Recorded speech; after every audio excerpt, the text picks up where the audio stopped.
क्या फिर से देखेगा अक्षय कुमार और प्रियंका चोपड़ा की फेजलिंग केमिस्ट्री। सालों के बाद फिर लौटेगा अक्षय कुमार और प्रियंका चोपड़ा की जोड़ी। बनेगा ब्लॉकबस्टर फिल्म ऐतराज का सीक्वल।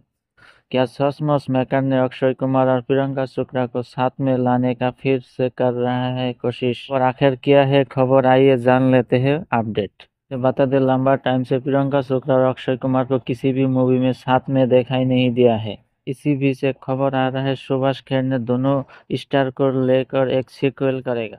हम बातें कर रहा है 2007 साल में आई हुई ऐतराज मूवी के बारे में। रिपोर्ट की माने ऐतराज मूवी का सीक्वल का काम शुरू भी हो चुकी है। बात का खुलासा खुद सुभाष घाई ने बताया है। OMG टूर मूवी राइटर और डायरेक्टर अमित राय के पास एक शानदार कहानी है। आप वो ऐतराज मूवी सीक्वल का राइटर बन चुकी है। मूवी रिव्यू बॉलीवुड गॉसिप सबसे पहले देखने के लिए सब्सक्राइब करो आजान और एंटरटेनमेंट न्यूज चैनल को, साथ में बेल आइकन भी दबा दीजिए सबसे पहले लेटेस्ट वीडियो पाने के लिए, और लाइक शेयर कमेंट कीजिए।